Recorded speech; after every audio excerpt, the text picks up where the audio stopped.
तपाईँले के पाउनुभयो केपी ओलीसँग पार्टी एकता गरेर भन्नुभयो कि उहाँहरूले ज्ञान प्राप्त गरेर आएँ। केपी ओलीसँग एकता गरेपछि मात्रै प्राप्त हुन्थ्यो, मैले ज्ञान लिएर आएँ। हामीले कम्युनिस्ट आन्दोलनका कतिपय योद्धाहरूलाई गद्दार समेत पनि भने हामीले उनीहरूका विरुद्धमा मुर्दाबादको नारा पनि लगायौँ, दस्तावेज पनि निकाल्यौँ। एउटा देशमा एकभन्दा बढ्ता कम्युनिस्ट पार्टी रहनै सक्दैन भनेर आरोप पनि लगायौँ, अस्तित्वलाई स्वीकार गऱ्यौँ। विभिन्न खालका भड्काउ सहित एकभन्दा बढी कम्युनिस्ट पार्टी एउटा देशमा विद्यमान हुन सक्दछ भने निष्कर्षमा हामी पुग्यौँ। त्यो सुदखोरी कार्यमा को जुटेका छन्? कम्युनिस्ट पार्टीको मान्छे जुटेका त छैन। हामी नक्सल मुभमेन्टबाट प्रभावित भयौँ। हामीले सबै पुराना चिजलाई अस्वीकार गरिदियौँ, नयाँ लिएर जानुपर्दछ भन्ने मान्यता बोक्यौँ। हामीले त वर्ग शत्रुको टाउकै छिनाल्नुपर्छ धारणा रह्यो। हामीले देखेका छौँ दलाल पुँजीसँग साँठगाँठ गरेर राष्ट्रिय पुँजीलाई निस्तेज पार्ने र कमजोर बनाउने चाल पनि देखिरहेका छौँ। आफ्नो आसेपासेहरूलाई गोलबन्द गर्दै गुटवादी प्रवृत्ति पनि देखिरहेका छौँ।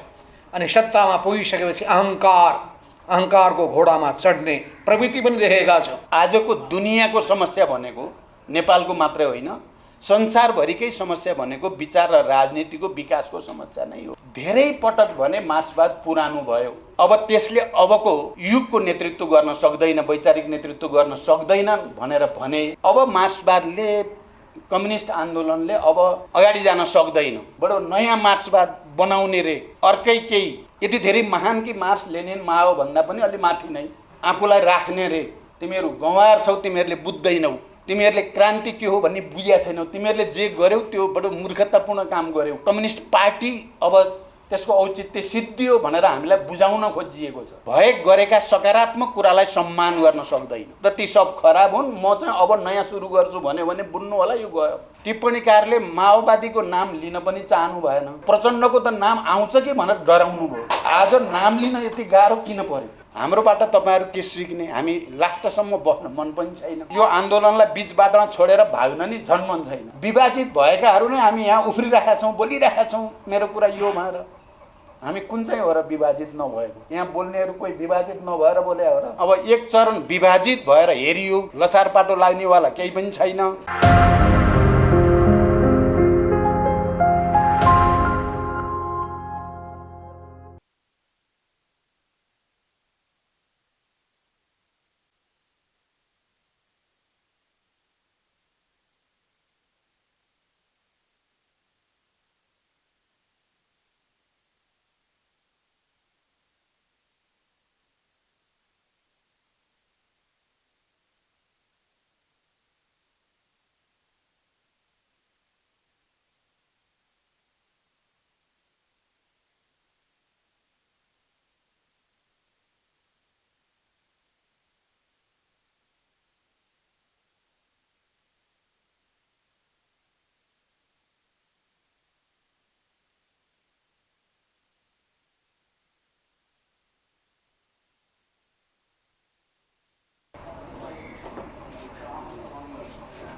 सबै साथीहरूलाई गडगडाटपूर्ण तालीले अभिवादन गरिदिनका लागि म हार्दिक अनुरोध गर्दछु।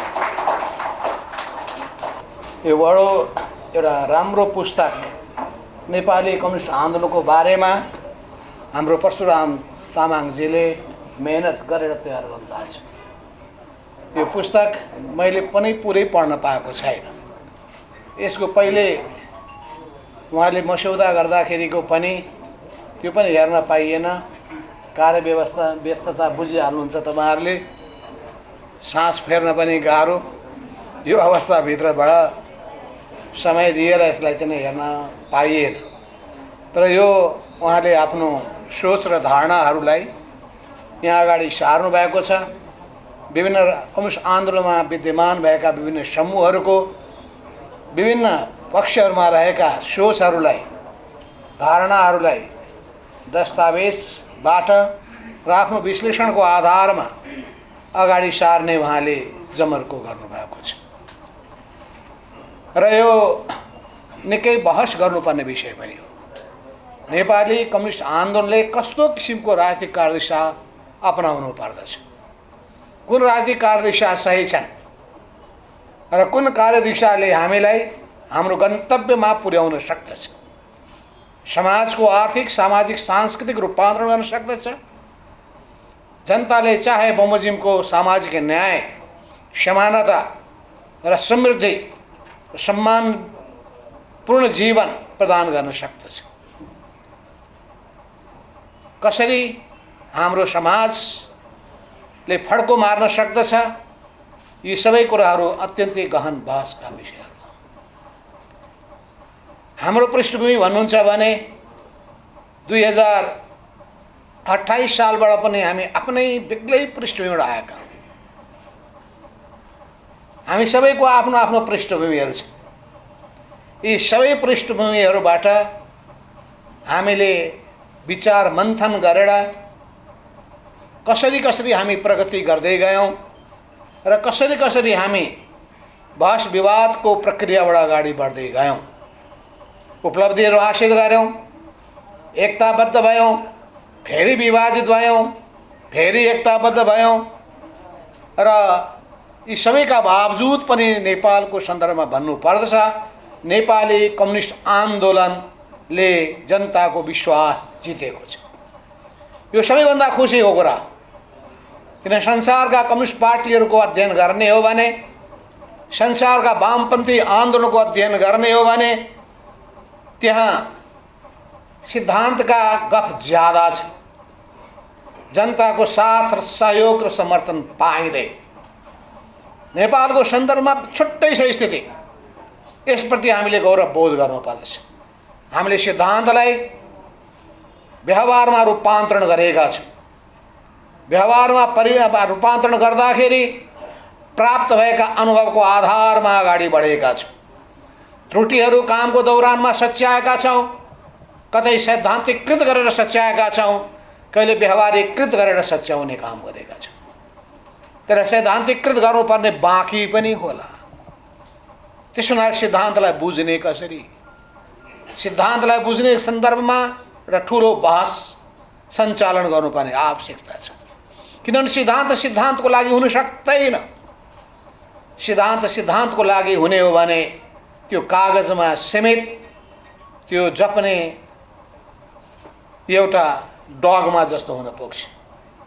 त्यो सिद्धान्त जनताको जीवनसँग जोडिन्छ कि जोडिँदैन, जनताको भावनासँग जोडिन्छ कि जोडिँदैन, जनताको मन र विश्वास जित्न सक्छ कि सक्दैन, कि हामीले जे सोचेका छौँ सबैले त्यही सोच्छन् भनेर हामी त्यही मनोगत ढङ्गबाट विश्लेषण गर्ने गर्दछौँ कि यसको गहिरो विवेचना गर्नुपर्ने र हामी प्रत्येकले आत्ममन्थन गर्नुपर्ने आवश्यकता छ। केही फोरमहरूमा मैले सुने आनका तान परक कुराहरू। मेरो दिमागमा आयो कि के गर्दाखेरि हुन सक्दछ ल, अहिले पनि भएन भने के हुन्छ त, के गर्दाखेरि कसले कसरी गर्न सक्दछ। मैले पनि संसारका धेरै कम्युनिस्ट पार्टीहरूसँग प्रक्रिया गरेका छु र धेरै ठुल्ठुला बहसहरूमा पनि मैले भाग लिएको छु। चुनौती पनि दिएको छु मैले, गफ नगर्नुहोस्, धेरै काम गरेर देखाउनुहोस्। कति हजार, कति लाख, कति करोड मान्छेलाई तपाईँले प्रभावित पार्न सक्नु भएको छ। तपाईँको सिद्धान्तमा के ताकत छ, तपाईँको विचारमा के ताकत छ, त्यो ताकतले मान्छेलाई कसरी उद्वेलित गर्न सक्दछ। तपाईँले उद्वेलित कब गर्न सक्नुहुन्छ भने जब उसको समस्यालाई, उनको संवेदनशीलतालाई, उसका पीडालाई, उसको वेदनालाई तपाईँले सुन्नुहुन्छ र त्यसको ठिक ढङ्गले समाधान गर्ने उपाय बताउनुहुन्छ।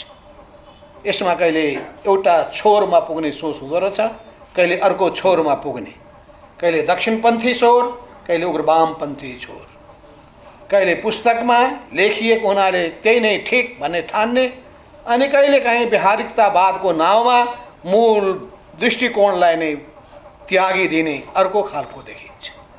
हाम्रै देशको कम्युनिस्ट आन्दोलनको इतिहासलाई पनि हेर्ने हो भने धेरै यस्ता किसिमका बहस विवादको प्रक्रियाबाट अगाडि बढियो। हामी आफै पनि भन्ने हो भने हामीले कम्युनिस्ट आन्दोलनका कतिपय योद्धाहरूलाई गद्दार समेत पनि भन्यौँ। हामीले उनीहरूका विरुद्धमा मुर्दाबादको नारा पनि लगायौँ, दस्तावेज पनि निकाल्यौँ, फेरि गएर एकताबद्ध भएर अगाडि पनि बढ्यौँ। बाधक त भएन नि त, कहाँ रहेको छ समस्या।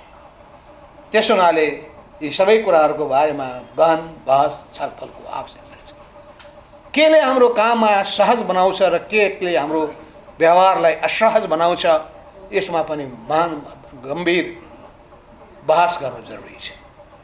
कोहीले भन्दछन् अहिलेको परिपाटीमा आयो भने चुनावदेखि चुनावसम्म भनेर व्याख्या गर्दछ। वास्तवमा त्यो चिन्तन नै समस्याको जरो यही चिन्तनमा छ कि हाम्रो सम्पूर्ण काम एक चुनावदेखि अर्को चुनावसम्म छ। यसलाई ठ्याक्क रिभर्स गर्नु, अर्को ढङ्गले ल्याउनुपर्छ। जनतादेखि जनतासम्म यो नै हाम्रो सोच हो। जनतादेखि जनतासम्म पुग्नका लागि के गर्नु पर्दछ? जनताले पत्याउनु पर्यो पहिले, जनताको मन जित्नु पर्यो पहिले, जनताको चाहना पत्तो लगाउनु पर्यो पहिले, जनता कहाँ पुग्न सक्नु पर्यो पहिले। र मैले भर्खरै चिनिया कम्युनिस्ट पार्टीको 100 वर्षको इतिहासको समीक्षा गर्दाखेरिको निष्कर्ष उनीहरूले अगाडि सारेका छन्।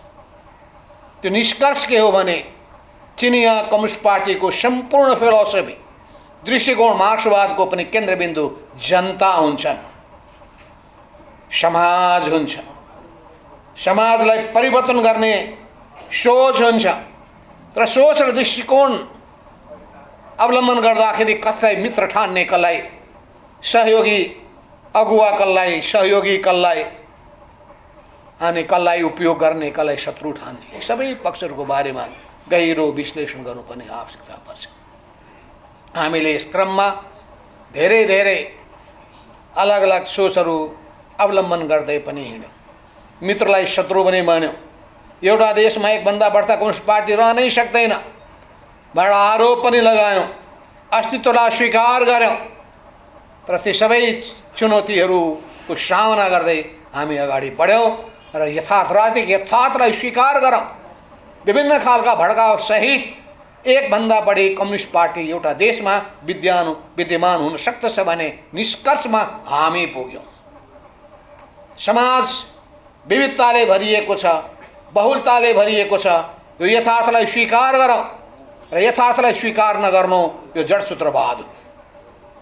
यथार्थको नाममा त्यसैमा रुमली मात्रै रहनु यो भनेको यथास्थितिवाद र त्यो बिस्तारै त्यो समर्पणवादमा बदलिन्छ। त्यस हुनाले बडो ठिक बाटो अवलम्बन गर्दै अगाडि बढ्ने कसरी, यस अर्थमा ठुलो ठाउँमा डिस्कोर्स गर्नु कुरा पनि त ठिकै छ। तर त्योभन्दा राम्रो नेताहरूको बिचमा सानो ठाउँमा राम्ररी विचार मन्थन गर्नु सबभन्दा राम्रो हुन्छ। किन शब्दहरूको प्रयोग गर्दाखेरि फेरि घोष पेज होला, त्यो एकदम सकारात्मक ढङ्गबाट बहस अगाडि बढ्न सक्दैन। आफ्नो कुरालाई पुष्टि गर्नका लागि अर्को पक्षलाई आरोप लगाउने तहमा जान्छ अनि त्यसले गाह्रो हुन्छ। यस अर्थमा खुसी मान्नुपर्ने कुरा के छ भन्दाखेरि त्यस रूपमा मैले हेर्दछु त्यही चिजलाई बुर्जुवा वर्गले बेग्लै ढङ्गले प्रस्तुत गर्दछ। उसले पनि शासन चलाउने भनेको अधिनायकवाद नै लाद्ने हो, तर उसले कति कुशलताका साथ प्रयोग गर्छ भने हामी अधिनायकवादका विरोधी हौँ भन्छ, ऊ कानुनी शासनका पक्षपोषक हौँ भन्छ। तर के त्यो सर्वहारा गरिबहरूको निम्ति हो त? त्यो यही नेपाली समाजमा अहिले पनि हेर्ने हो भने अत्यन्तै शोषणको चर्को रूप मैले देखेँ। विभेदको बाटो छँदैछ। अत्यन्तै छुवाछुत जस्ता अमानवीय प्रथा नेपाली समाजमा अहिले पनि विद्यमान छ। त्यसका विरुद्धमा हामी कति लागेका छौँ, सामाजिक परिवर्तन रूपान्तरण निम्ति कति जुटेका छौँ, यो कम्युनिस्ट पार्टीको सामु तेर्सिएको प्रश्न हो। हामी सिद्धान्तका ठुल्ठुला कुरा गर्छौँ, सङ्गठनका धेरै कुराहरू गर्छौँ, तर हाम्रो सङ्गठन कति परिचालित हुने गरेको छ यो अत्यन्तै अमानवीय प्रथालाई अन्त्य गर्नका लागि। राज्यको निकायलाई कसरी प्रयोग गरेका छौँ, कानुनले मात्र दिँदैन, हाम्रो सोचमा रहेको, संस्कारमा रहेको यी सबै चिजलाई कसरी अन्त्य गर्न सकिन्छ, त्यसको निम्ति सुरु कहाँबाट गर्ने? जनतामा ल्याउने चेतनाबाट, जनतामा आउने जागरणबाट, जनतामा हुने नयाँ अनुभूतिबाट। अनि त्यो जनताको बिचमा जाँदाखेरि अनि त्यसका सहयोगीहरू साथमा लिएर जाने, बाधकहरू तिनलाई पन्छाउने, तिनीहरूलाई प्रहारको निम्ति को केन्द्र बनाउने, त्यसमा पनि अत्याचार गर्नेहरू, बदमासी गर्नेहरूलाई दण्डित गर्ने के हामी त्यही गरिरहेका छौँ? महिला हिंसाका पक्षपोषकहरूका विरुद्धमा, छुवाछुतका पक्षपोषकहरूका विरुद्धमा यी सबै कुराहरूको सन्दर्भमा हेर्दै जाने हो भने जातीय जुन किसिमको पनि हाम्रो अलग अलग जातीय विशेषता सहित विभिन्न समुदायहरू बसिरहेका छन्, त्यहाँभित्र पनि जुन किसिमको भेदभाव छ र असमानताको स्थिति छ र सामाजिक व्यवहारको पाटो छ, यो अर्को पाटो छ। मैले यही सिलसिलामा भनेका थिएँ कि हिजोका सुदखोरहरू नयाँ ढङ्गले जागेका छन्। त्यो सुदखोरी कार्यमा को जुटेका छन्? कम्युनिस्ट पार्टीको मान्छे जुटेका त छैन। छुवाछुतको काममा को जुटिया छ? कम्युनिस्ट पार्टीभित्रकै मान्छे त लागेका छैन। महिला हिंसाका विरुद्धमा को जुटिया छ? सबभन्दा पहिले आफ्नो घर शुद्ध बनाऊ अनि अरूलाई पनि प्रश्न खडा गरौँ, समाजमा परिवर्तन गरौँ। हामी सबैको पादेयता तब हुन्छ जब हाम्रो पार्टी जनताको निम्ति हुन्छ, जनताको पीडा वेदनालाई सम्बोधन गर्छ, जनताको विश्वास जित्न सक्दछ। हामीले एउटा बाटो हालेका थियौँ। हामीले अडाउँदाखेरि हामी कल्चर रेभोल्युसनबाट प्रभावित थियौँ। हामी सबैमा लाग्छ हामी सबै 1970 को दशकमा आएकाहरू कल्चर रेभोल्युसनबाट प्रभावित भयौँ। हामी नक्सल मुभमेन्टबाट प्रभावित भयौँ। हामीले सबै पुराना चिजलाई अस्वीकार गरेका थियौँ। नयाँ लिएर जानुपर्छ भन्ने मान्यता बोक्यौँ। हामीले त वर्गशत्रुको टाउकै छिनाल्नुपर्छ धारणा रह्यो। अनि त्यसपछि त्यही ढङ्गले अघि बढ्दै जाने क्रममा हाम्रा विचार मन्थन हुँदै जाने क्रममा धेरै कुरालाई करेक्सन गर्दै गयो। र हामी कसरी नेपालमा कम्युनिस्ट पार्टीलाई लोकप्रिय बनाउन सकिन्छ, जनताको मन र चाहनाहरू के हुन्, यसको खोजी गर्न थाल्यौँ। संसारको कम्युनिस्ट पार्टीहरू बिस्तारै किन हराउँदैछन्, समाजवाद किन ओह्रालो लागिरहेको छ, समाजवादी व्यवस्थाहरू कसरी धराशायी भइरहेका छन्, यी सबैको निम्ति पनि हामीले गम्भीर विचार मन्थन गरेका। यो गम्भीर विचार मन्थनबाट यहाँ निष्कर्षमा पुग्यौँ कि हामीले पनि अहिलेको यो समाजमा अहिलेको विश्व परिस्थितिमा नयाँ ढङ्गले अगाडि बढ्नुपर्छ। जनताको प्यारो पार्टी लोकतान्त्रिक पार्टी हामी हौँ। लोकतन्त्रको मूल्य र मान्यतालाई आत्मसात गर्दै हामी सिङ्गो समाजको क्रान्तिकारी परिवर्तन गर्न सक्ने पार्टी हामी हौँ। र हामीले नेपाली जनताको मन जित्ने कसरी? 2006 सालमा कम्युनिस्ट पार्टीको स्थापना गर्ने हाम्रा पुष्पलाल जस्ता योद्धाहरूले कसरी उनीहरूले नेपाली समाजको ठिक विश्लेषण गरेर देशभक्तिको झन्डा बुलन्द गरे, लोकतन्त्रको अगुवा बन्नुपर्छ, सम्बल बन्नुपर्छ भन्ने आह्वान गरे, अनि जनतासँग जोडिएका उनीहरूको सामाजिक न्याय, जीविकाको अनि समानताको उनीहरूको मन र भावनालाई कसरी नाराको रूपमा अगाडि सार्ने, झन्डाको रूपमा बुलन्द गर्ने भने, अनि यो तीनटै पाटोमा उचित ध्यान दिन सकियो भने देशभक्त शक्तिको रूपमा पनि कम्युनिस्ट पार्टी स्थापित हुन्छ, लोकतान्त्रिक शक्तिको रूपमा पनि स्थापित हुन्छ, परिवर्तनकारी शक्तिको रूपमा पनि स्थापित हुन्छ, र जनता र देशको प्यारो अत्यन्तै महत्त्वपूर्ण शक्तिको रूपमा स्थापित गर्न सकिन्छ भने निष्कर्षमा पुग्यो। त्यसो हुनाले मैले धेरै भन्नुपर्ने के भन्छ, यी कतिपय तपाईँहरूले विषयवस्तुहरू अगाडि सार्नु भएको छ। जातीय समस्याको पाटो राख्नु भएको छ। हामीले पनि जाति, भाषा, संस्कृति यो तीनटैको विषयमा 5औं महाधिवेशनमा पनि हामीले बहस गर्न खोज्यौँ। 6औं महाधिवेशनमा दस्तावेज अगाडि सार्यौँ, गहन छलफल गरेर केही कुराहरू ल्यायौँ। यसै क्रममा हामीले देख्यौँ नेपालमा जातीय राज्यका कुराहरू आए। नेपाल जस्तो राज्य देश कसरी एकताबद्ध भएर रहन सक्दछ, कसरी नेपाललाई टुक्र्याउने भने अनेक साम्राज्यवादी विदेशीको चाललाई चकनाचुर पार्न सकिन्छ, र हाम्रो समाजमा भएका एकदमै विभेदलाई पनि कसरी अन्त गर्न सकिन्छ। यस अर्थमा त्यहाँ कतिपय पक्षलाई उठाउनु भएको छ मानव सृजित, त्यसपछि प्रकृति सृजित हो। प्रकृतिको भएको समस्याको पाटो एउटा छ, र मानव सृजित मनुसंस्कृतिलेदेखि लिएर यी अनेक खालका कुराले ल्याएका यी मानव सृजित चिजहरूलाई कसरी अन्त्य गर्न सकिन्छ, र साँचो अर्थमा हामी मानव जाति एकताबद्ध कसरी हुन सक्दछ। मानव सिङ्गो मानवलाई एकताबद्ध बनाउनका लागि नै उनीहरूको मुक्तिको निम्ति नै कार्ल मार्क्सले कम्युनिस्ट घोषणा पत्र जारी गर्नुभएको थियो। विश्वका सम्पूर्ण मानवहरू एक हौँ भन्नुभएको थियो। सर्वहारा वर्गलाई एक हौँ भन्ने आह्वान गर्नुभएको थियो। सर्वहारा वर्गको अग्रदस्ताको रूपमा कम्युनिस्ट पार्टीको आवश्यकतालाई महसुस गरेर लेनिनले त्यसको आह्वान गर्नुभयो। त्यसपछि कम्युनिस्ट पार्टीले एकातर्फ सर्वहारा श्रमजीवी वर्ग मात्रै होइन उत्पीडित राष्ट्रलाई पनि गोलबन्द गर्नुपर्छ भन्ने उहाँले त्यो भावना व्यक्त गर्नुभएको थियो। त्यो विचारलाई व्यक्त गर्दै जाँदाखेरि सिङ्गो शक्ति विश्वव्यापी रूपमा एउटा कम्युनिस्ट शक्तिको रूपमा उदाएको थियो। पहिलो अन्तर्राष्ट्रिय, दोस्रो अन्तर्राष्ट्रिय, तेस्रो अन्तर्राष्ट्रिय हुँदै अगाडि बढ्दै गयो। त्यसका बावजुद पनि हामीले देख्यौँ अनेक एकता विभाजन अनि त्यसपछि अनेक खालका विसङ्गतिहरू विचलनहरू यी सबैबाट गुज्रिँदै गए। फेरि नेपालको कम्युनिस्ट आन्दोलनमा विकृति हामीले देखेका छौँ। विदेशीहरूका सामु लम्पसार पर्ने लम्पसारवाद पनि देखिएका छौँ। हामीले देखेका छौँ दलाल पुँजीसँग साँठगाँठ गरेर राष्ट्रिय पुँजीलाई निस्तेज पार्ने र कमजोर बनाउने चाल पनि देखिरहेका छौँ। जनताको समस्याप्रति वास्ता नगरेर व्यक्तिवादमा फस्ने प्रवृत्ति पनि देखिरहेका छौँ। आफ्नो आसेपासेहरूलाई गोलबन्द गर्दै गुटवादी प्रवृत्ति पनि देखिरहेका छौँ। अनि सत्तामा पुगिसकेपछि अहङ्कारको घोडामा चढ्ने प्रवृत्ति पनि देखेका छौँ। र कम्युनिस्ट पार्टी भित्रबाट नै यस्ता खालका प्रवृत्तिहरू देखिसकेपछि यी सबैका विरुद्धमा पनि जुझ्नुपर्छ। र कम्युनिस्ट पार्टीले भन्नुपर्छ यी गैर प्रवृत्तिहरू गैर सरबारा हामीसँग मेल नखाने यी गैर सरबारा वर्गीय प्रवृत्तिहरूलाई निस्तेज पारेर अस्वीकार गरेर परास्त गरेर सही क्रान्तिकारी सरबारा संस्कृति र विचारलाई हामीले अगाडि बढाएर लानु पर्दछ। यी सबै कुराको सन्दर्भमा तपाईँले जुन बहस सुरु गर्नका लागि यो पुस्तक तयार गर्नुभयो, म परशुरामजीलाई धेरै धन्यवाद दिन चाहन्छु। र सँगसँगै एउटा अर्को पुस्तकको निम्ति पनि तपाईँ सोच्नुहोस् किन कम्युनिस्ट आन्दोलन अगाडि बढ्यो र कसरी यो ओह्रालो लाग्यो, कसरी सफलता हासिल गर्यो विभिन्न देशमा, फेरि कसरी जनताबाट नै त्यो विस्थापित हुन सक्यो, यसको कारण के हो, ती देशको वस्तुस्थितिलाई त्यसले कति समेट्न सक्यो सकेन। म अहिले पनि सम्झिरहेको छु, मैले कमल प्रचण्डलाई भनेको थिएँ त्यो जनयुद्धमा जुटिरहेको बेला भनेको थिएँ तपाईँ ख्याल गर्नुहोस्। मैले पेरुको बारेमा भनेको थिएँ, पेरुको गन्जालोको बारेमा पनि भनेको कति याद छ उहाँलाई, मैले चर्चा गरेको थिएँ।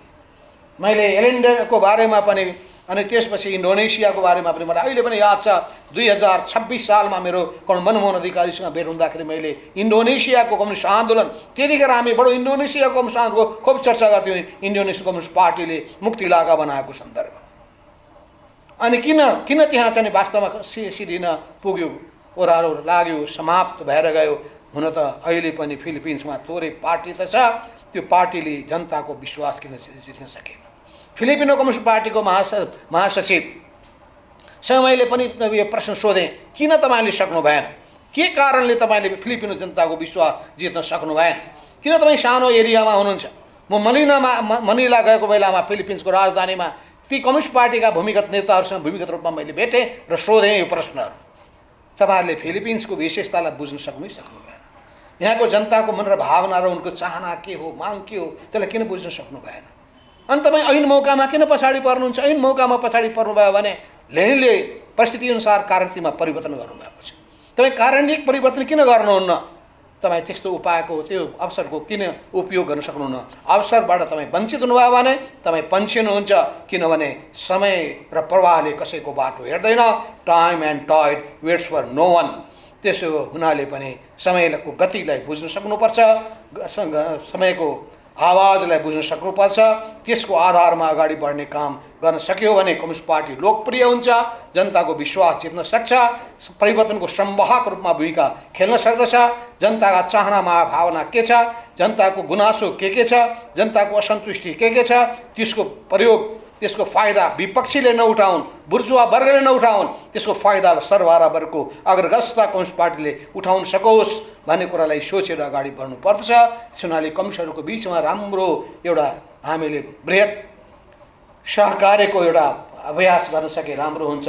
यी सबै कुरालाई राख्दै म आफ्नो भनाइ यहीँ टुङ्ग्याउँछु र तपाईँहरूलाई धन्यवाद दिन चाहन्छु। हस्, त्यो सुनेको कुराहरूको बारेमा अहिले नै म धेरै टिप्पणी गर्न आवश्यक ठानेको छैन।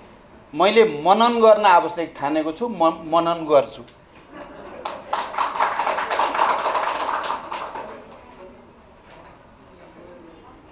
यति भनेपछि मलाई लाग्छ मैले धेरै कुरा भनिसकेँ।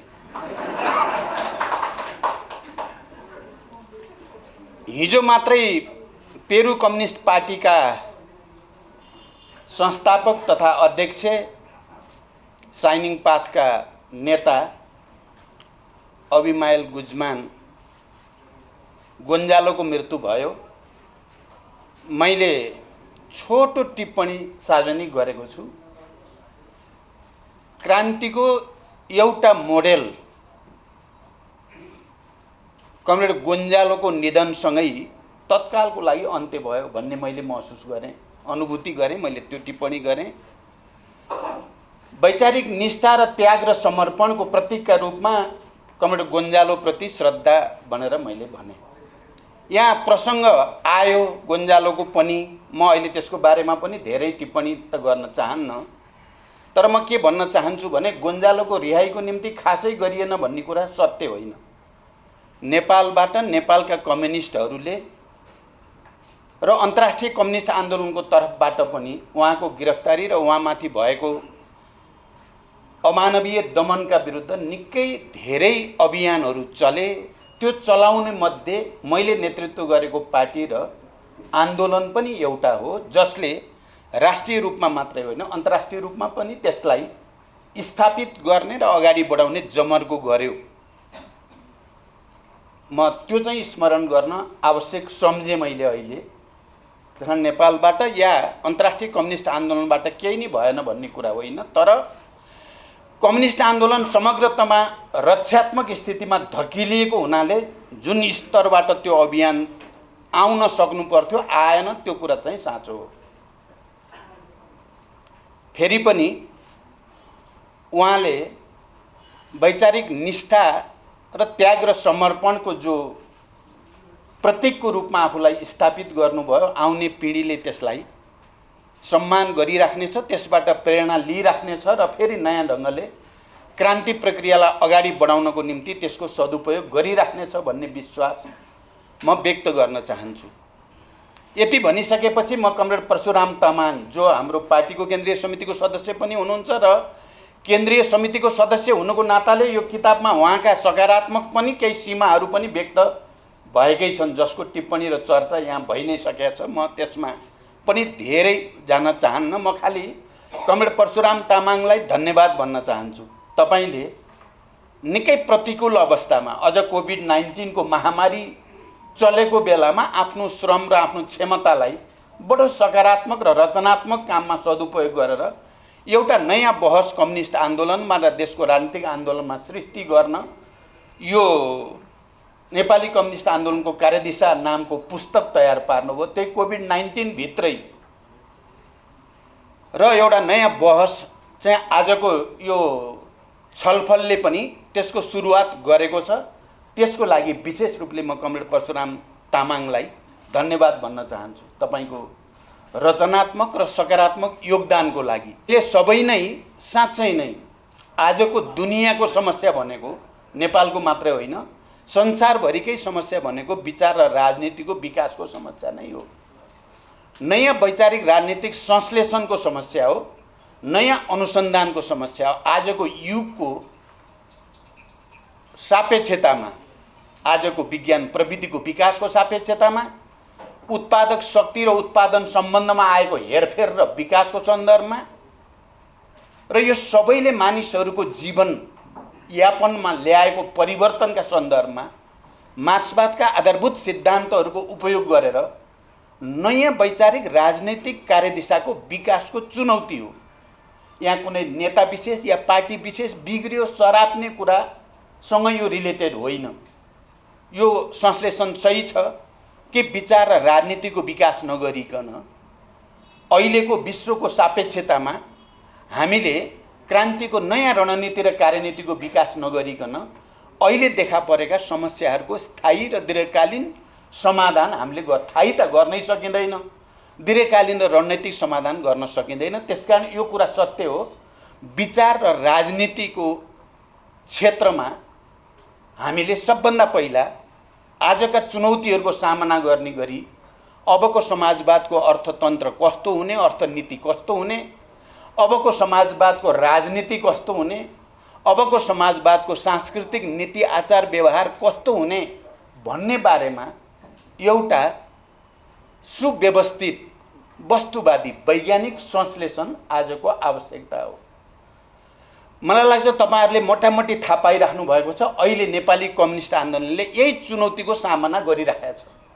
हरेक पार्टीहरू समूहहरू सबै भित्र केही न केही समस्याहरू छन् भने ती समस्याहरूको केन्द्रबिन्दुमा वैचारिक राजनीतिक नयाँ संश्लेषणको आवश्यकता, त्यो चुनौतीको सामना नहुनु नै समस्याको चुरो हो।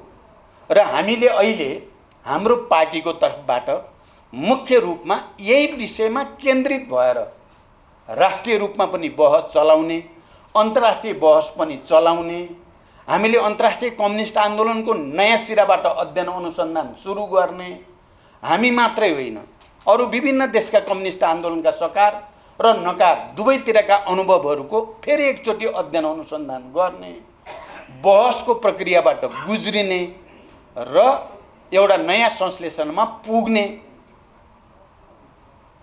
यो आवश्यकता नै आजको आवश्यकता भनेर हामी केन्द्रित रूपमा त्यही काममा लागेका छौँ। मलाई लाग्छ कमरेड परशुराम तामाङले नेपाली कम्युनिस्ट आन्दोलनको कार्यदिशाबारे यो किताब लेख्दै गर्दा, यसको बारेमा परिचर्चा गर्दै गर्दा हामीभित्र चलेको छलफल बहसलाई पनि उहाँले त्यहाँ कहीँ न कहीँ सम्बोधन गर्नुभएको छ। त्यो जुन स्वाभाविक कुरा हो, त्यो हुन्छ नै। जे बहस उहाँ समेत संलग्न पार्टीभित्र भइराखेको छ, त्यो बहसको छाप किताबमा आउनु बिल्कुल स्वाभाविक हो, आएको छ। मैले सरसर्ती यसलाई हेर्दा म खुसी छु। उहाँले हामीले जे आवश्यकता महसुस गरेको पार्टीमा र जतापट्टिबाट नेपाली कम्युनिस्ट आन्दोलनको नयाँ संश्लेषणको आवश्यकता छ भनेर हामीले भनेको त्यतैपट्टि परिलक्षित गरेर उहाँले यो किताब तयार पार्नु भएको छ। यो हरेकको लागि पठनीय छ। अहिले सबै बहसकर्ताको लागि, अध्ययन अनुसन्धानकर्ताहरूको लागि संक्षिप्तमा तर समग्र चिजहरूलाई बुझ्न सकिने गरी एउटा ऐना जस्तो विश्व कम्युनिस्ट आन्दोलनको पनि, नेपाली कम्युनिस्ट आन्दोलनको पनि, वर्ग सङ्घर्षको पनि, जातीय राष्ट्रिय मुक्ति आन्दोलनको पनि केही झलक उहाँले यो किताबमा यसरी राख्नु भएको छ। सबैले त्यसलाई पढ्नुपर्ने, त्यसलाई स्मरण गर्नुपर्ने, त्यसलाई फेरि एकचोटि नयाँ सिराबाट डिबेट गर्नुपर्ने रूपमा उहाँले राख्नु भएको मैले महसुस गरेको छु। त्यसकारण पनि यो अहिले वैचारिक बहस र वैचारिक प्रश्नमा अलि खडेरी परेको जस्तो परिस्थितिमा उहाँले यो किताब तयार पारेर फेरि सबैलाई ब्रेन स्टोर्मिङ भन्छ नि, अलिकति दिमागमा चाहिँ नयाँ तरङ्गहरू पैदा गर्ने जमर्को गर्नुभएको छ र त्यसमा उहाँ मूलभूत रूपमा सफल हुनुहुन्छ भन्ने मैले ठानेको छु। हामीले मार्क्सवादको विकासको सन्दर्भमा कुरा गर्दा दुईटा धार र प्रवृत्ति चाहिँ सुरुदेखि नै देखा परे। एउटा मार्क्सवादले अनुसन्धान गरेको द्वन्द्वात्मक तथा ऐतिहासिक भौतिकवाद या वैज्ञानिक समाजवाद जसलाई भनिएको छ, त्यसका बारेमा विकसित गरिएका आधारभूत सिद्धान्तहरूलाई स्वीकार गर्ने, त्यसको कन्ट्रिब्युसन, त्यसले मानव जातिको सङ्घर्षमा, भनौँ श्रमजीवीहरूको सङ्घर्षमा योगदान गर्ने कुरालाई स्वीकार गर्ने र त्यसमा टेकेर परिस्थितिमा आउने परिवर्तनसँगै त्यसका आधारभूत सिद्धान्तहरूलाई समेत विकसित र परिमार्जन गर्दै जाने एउटा प्रवृत्ति देखियो। अर्को प्रवृत्ति चाहिँ परिस्थितिमा आएको फेरबदललाई देखाउँदै मार्क्सवादका आधारभूत सिद्धान्तहरूमाथि नै आक्रमण गर्ने, त्यसका योगदानहरूलाई नै अवमूल्यन गर्ने, अपमानित गर्ने र अब हामीले विकास गरेको कुरा नै सबभन्दा सही छ भनेर मार्क्सवादका आधारभूत कुराहरूलाई इन्कार गर्ने प्रवृत्ति।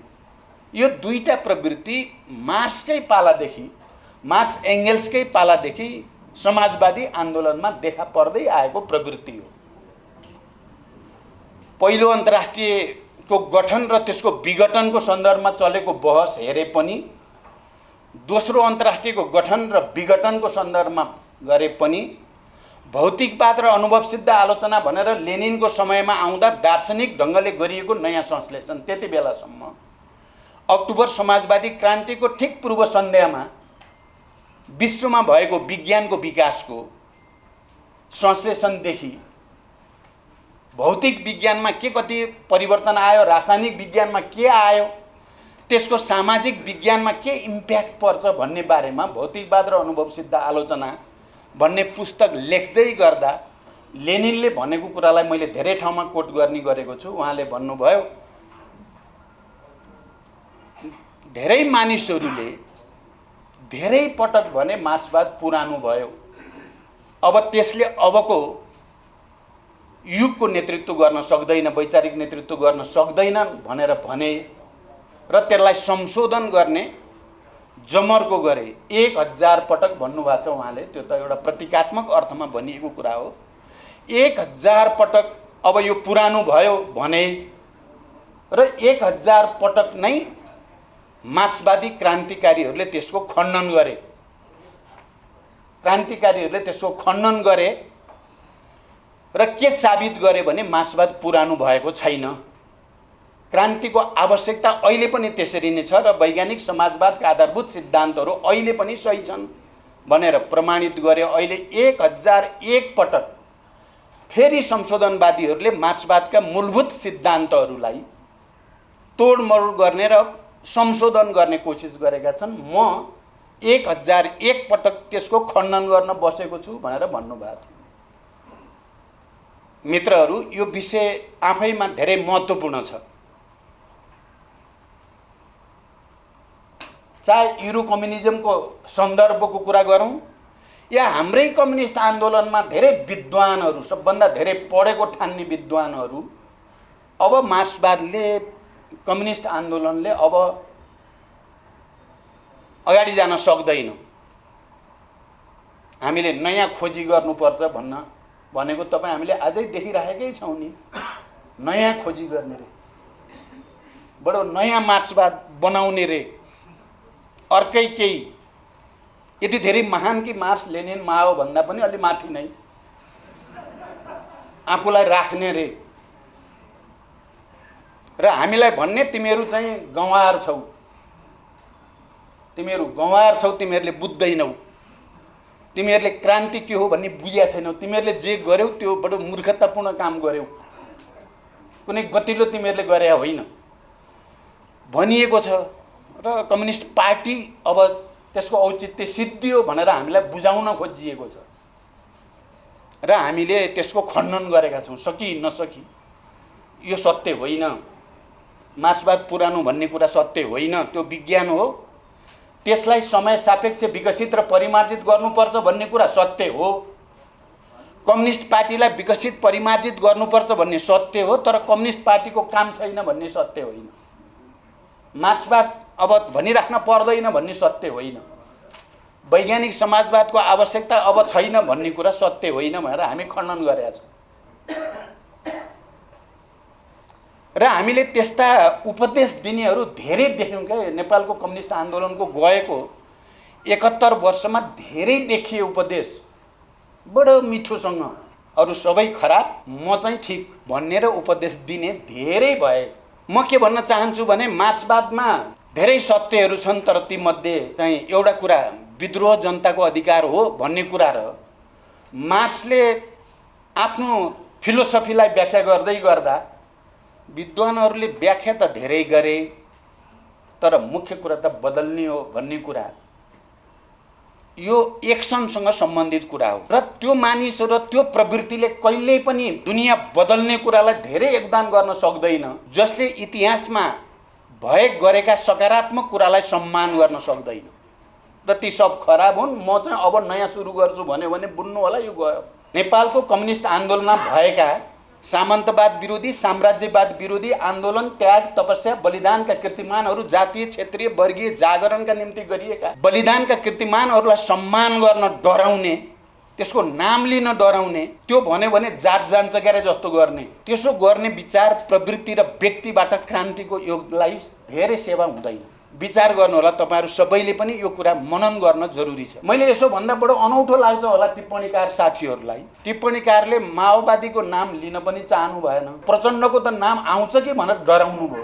के हो यो व्यक्तिगत कुरा हो, व्यक्तिगत प्रशंसा खोजेको कुरा हो। र यो इतिहासप्रति हामी कतिको न्यायपूर्ण ढङ्गले सोध्ता रचौँ, कतिको पूर्वाग्रह विहीन ढङ्गले इतिहासप्रति र आन्दोलनका योगदानप्रति सोच्दा रचौँ भन्नेसँग सम्बन्धित कुरा हो। मलाई के सम्झना आउँछ भने चिनिया कम्युनिस्ट पार्टीभित्र ठुलो डिबेट चलेको बेलामा लिउ साओची र माओ सेतुङको त निकै ठुलो प्रवृत्तिगत सङ्घर्ष चलेको थियो। एकचोटि माओले चाहिँ राष्ट्रपति चाहिँ लिउ साओची थिए, लिउ साओची विश्व भ्रमणमा गए राष्ट्रपतिको हैसियतले, फर्केर आएपछि माओले एक ठाउँमा भन्नुभएको छ क्या, यो लिउ साहुजीले मेरो नाम संसारभरि कहीँ पनि एक ठाउँमा नि उठाएन। माओले भने हो यो, माओ साह्रै सङ्कीर्ण भएर आफ्नो नामको भोको भएर भनेको त मैले बुझ्दाखेरि पक्कै पनि होइन। माओको नाम लिउ साहुजीले किन उठाएनन् त? विश्वभरि त्यत्रो भ्रमणमा जाँदा कहीँ पनि, जबकि चिनिया क्रान्तिमा माओ सेतुङको योगदान विश्वले मानेको कुरा थियो। फेरि माओले मेरो नाम नलिएको हुनाले व्यक्तिगत रिस गरे त पक्कै पनि होइन होला।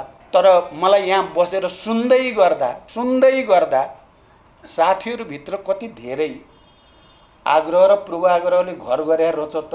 हिजो त हामी सँगै बसेर बडो मिठा छलफल गरेकै हौँ हामीले। यही टिप्पणीकार साथीहरूले तपाईँसितै छ है हाम्रो आशा पनि भन्नुभएकै हो। अस्ति भर्खर आज नाम लिन यति गाह्रो किन पर्यो? अहिले गल्ती छ भने ठिक छ, आत्मालोचना गर्ने, आत्मसमीक्षा गर्ने। म आफै भनिरहेको छु दुनियाँको अगाडि, गम्भीर आत्मसमीक्षा जरुरी छ, नयाँ विचार संश्लेषण जरुरी छ। तर साथीहरू चाहिँ भित्र यो स्तरको पूर्वाग्रह या भनौँ आग्रह भनौँ या निषेध या कुण्ठा के हो यो, म अहिले यही त भन्न सक्दिनँ। तर यति त भन्न सक्छु यो सही होइन। इतिहासमा भएका कुराहरूलाई कमसेकम परशुराम तामाङले यो किताबमा सबैको बारेमा उल्लेख त गर्नुभएको छ। नगरे पनि उनीलाई गर्नुभएको छ। कोही बेला मलाई चित्त त बुझिरहेको, नगरे पनि उनलाई पनि गर्नुभएको छ क्या, धेरै महत्त्व दिएर। गरे उनीलाई त उहाँ छुटाउनु भएकै छैन भने यो किताबको प्रशंसा गर्दै गर्दा हामीले यो पनि सिक्न पर्ने हो कि हामी यहीँ छौँ, एउटै मञ्चमा बसिरहेका छौँ, हामी एउटै आन्दोलनका हौँ। फेरि तपाईँहरूले हेर्नुभयो भने संश्लेषण एउटै देखिन्छ। फेरि चुनौती भनेको विचार राजनीतिक संश्लेषण नै हो। नयाँ संश्लेषण बिना अब क्रान्ति प्रक्रियालाई नयाँ ढङ्गले अगाडि लान सकिँदैन।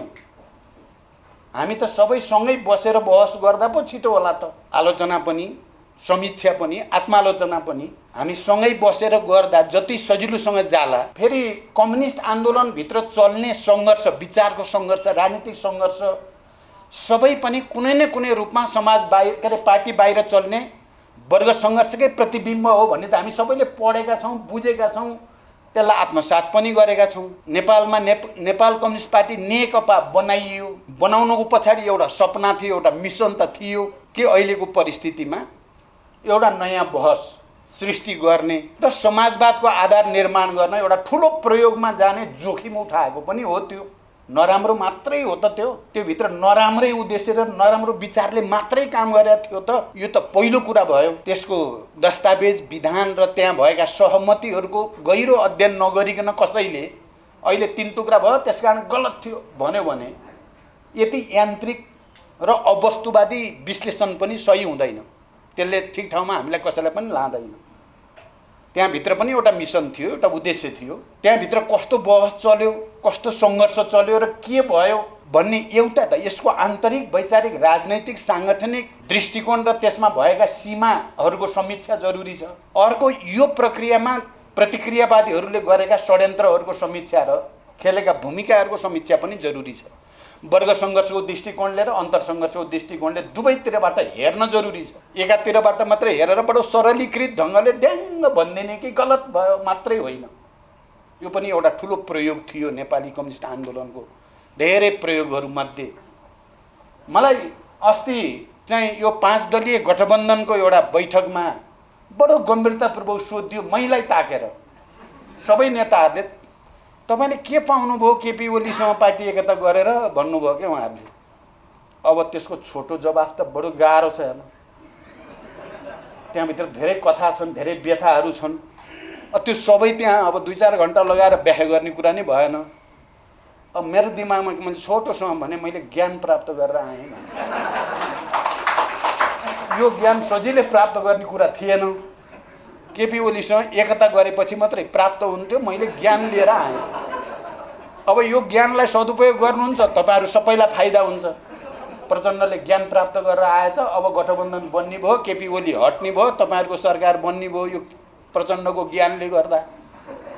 अब उपयोग गर्नुहुन्न भने हुँदैन, केपी ओली नै रहिराख्छन्। त्यसकारण क्रान्ति त अघि यहाँ भनिए जस्तै विश्वभरि नै धक्का खाएको हो नि, नेपालमा मात्रै। बरु नेपालमा त अझै हामी सबैले भन्दैछौँ हामी गर्छौँ वैज्ञानिक समाजवाद, हामी ल्याइ छाड्छौँ, हाम्रो जमिन उर्वर छ कम्युनिस्ट आन्दोलनको लागि, क्रान्तिको लागि भनिरहेका छौँ हामीले। यति भन्ने हैसियत अरू धेरै देशमा गइसक्यो छैन। म 10 वर्षको जनयुद्धको पनि नेता, सैनिक कमान्डर पनि, पार्टी अध्यक्ष पनि र एउटा विचार रणनीतिक कार्यनीतिको श्रृङ्खला बनाउनेमा भूमिका खेल्ने मुख्य मान्छे पनि। मैले गोन्जालोको क्रान्ति बडो चाहिँ राम्रोसँग उभारमा गएको बेला र त्यसबाट नेपालले सिक्नुपर्ने कुराको बारेको अध्येता पनि हुँ म। र गोन्जालो गिरफ्तार भएपछि विश्वभरि कम्युनिस्ट आन्दोलनमा भएको क्षति र बहसको प्रत्यक्षदर्शी पनि हो म। अब मेरो अनुभवबाट तपाईहरु सबैले केही लिनेतिर सोध्नुहुन्छ कि अब गाली गरेर सक्दिउँ प्रचण्डलाई भन्नेतिर हो, सिद्ध्याइदिउँ भन्ने हो भने ठिकै छ। होइन, यो एउटा अनुभव हो है। नेपालको राजनीतिक परिवर्तनको, नेपाली क्रान्ति प्रक्रियाको, नेपालमा मार्क्सवाद विकासको र प्रयोगको यो एउटा विशिष्ट अनुभव हो। यो अनुभवलाई ठिक ढङ्गले संश्लेषण गर्नुपर्छ भनेपछि त्यो सबैको लागि त्यो सम्पत्ति हुन सक्छ। यो साँचो कुरा हो। मान्छे सधैँ त कोही नै बाँच्दैन, मर्ने नै हो हामी सबै। यहाँ उपस्थित धेरै जसो चाहिँ युवा देख्छु म, केही चाहिँ दाढी फुलिया देखे पनि धेरै जसो चाहिँ युवा नै हुनुहुन्छ। तपाईहरु भन्दा अब हामी चाहिँ उत्तरार्धतिर लागिसकेका मान्छेहरू भयौँ। हाम्रोबाट तपाईहरु के सिक्ने? हामी लास्टसम्म बस्न मन पनि छैन। तर यो आन्दोलनलाई बीच बाटोमा छोडेर भाग्न नि झन् मन छैन। यसलाई त एउटा ठाउँमा त पुर्याएर छोड्न पाए हुन्थ्यो माथि जाँदा भन्ने छ नि त। त्यो जिम्मेवारी बोध हुनु चाहिँ पदमा टाँसिराख्न खोज्नु मात्रै हो त। यसको पनि व्याख्या चाहियो। माओले कस्तो एकचोटि भन्नुभएको छ, तपाईहरुले नै पढ्नु भएकै होला, सबै साथीहरू गए म मात्रै कति बाँच्न परेको भन्नुभएको छ क्या। म मात्रै अहिले बाँचेँ, अब घ्यार हुँदा नि बाँचे नि त माओ त। बोलेको बुझिँदैन, सुनिँदैन, तैपनि मिसिन लाएर के भन्यो होला बुढाले भनेर मिसिनबाट सुन्नुपर्ने गरी बाँचे। आफैले मिसिन लाउनुभन्दा अगाडि कस्तो म चाहिँ किन बाँच्नु पर्यो होला भने पनि भने। फेरि मर्ने बेलामा विश्वभरि माओको बारेमा, माओ विचारधाराको बारेमा त्यत्रो बहस छ। हामी सबै त्यही माओकै चेलाको रूपमा हामी जन्मिया हो। सबै माओ विचारधारा, माओको योगदान, माओको क्रान्तिकारी लाइन भनेरै हाम्रो यो पिँढी, हाम्रो पिँढी चाहिँ मुख्य रूपमा त्यहीँबाट जन्मेको पिँढी हो। तर माओले 76 मा आउँदा नआउँदै 75 मा हो उहाँले भनेको म अहिले पार्टीमा एक्लो छु भन्नुभयो। संसारभरि माओवादीको बिगबिगी छ, जतासुकै क्रान्ति। इन्डियामा पनि नक्सलाइट मुभमेन्ट पनि त्यति बेलै चलेर एउटा हाइटमा पुग्यो। उता तेलङ्गानाको भर्खरै चाहिँ एक ढङ्गले गएको थियो। संसारभरि माओवादी पार्टीहरू जन्मेका छन्। माओ माओ भनेको छ। आफ्नै पार्टीभित्र माओले के फिल गरेछन् भन्दाखेरि म एक्लो छु भन्ने फिल गरेछन्। हुँदा त्यो आफ्नो श्रीमती हुन त चाहिँ पार्थले भन्नुभयो कोविद गान्धीको कुरा। उनको श्रीमती के अरे नाम? अनुराधा। तर माओले चाहिँ लास्टमा भने त मलाई श्रीमतीको पनि विश्वास छैन भने हो माओले। यो के तिमीहरू पनि 4 जना बनाएर नहिँड न भनेर त भनेकै हो माओले।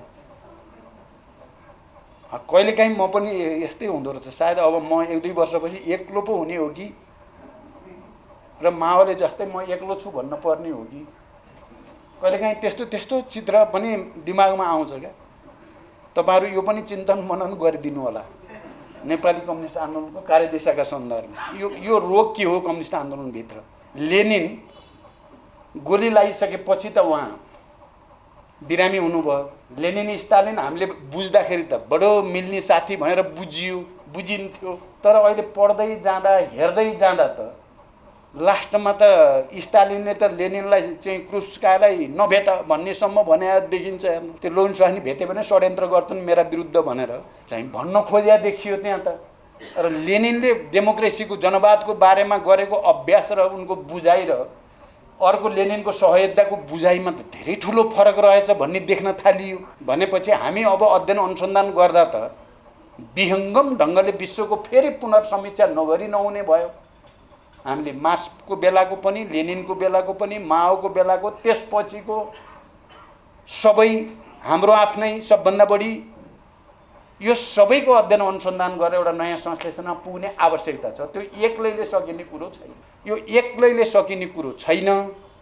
हामी एकै ठाउँमा बसेर यो चिन्ता हुनेहरू जति नयाँ वैचारिक संश्लेषण चाहियो भन्ने सोच राख्ने वैज्ञानिक समाजवादकै मोडेलको खोजी गर्नु छ 21औं शताब्दीमा। 21औं शताब्दीको वैज्ञानिक समाजवादको मोडेल के हुन सक्छ भन्ने चिन्ता गर्नेहरू एक ठाउँमा बस्न जरुरी छ, एक ठाउँमा बसेर बहस गर्न जरुरी छ। त्यसले मात्रै हामीलाई नयाँ संश्लेषणमा पुर्याउँछ र पुग्न सकिन्छ। त्यो प्रयास अहिले फेरि नयाँ सिराबाट सुरु हुँदैछ। मैले बुझ्दा चाहिँ अहिले पार्टी विभाजित भए, माओवादी आन्दोलन माओवादी पार्टी पनि विभाजित भयो, पटक पटक नेकपा पनि विभाजित भयो, अर्को पनि विभाजित भयो। विभाजित भएकाहरू नै हामी यहाँ उफ्रिरहेका छौँ, बोलिरहेका छौँ। मेरो कुरा यो भएर हामी कुन चाहिँ हो र विभाजित नभएको? यहाँ बोल्नेहरू कोही विभाजित नभएर बोले हो र?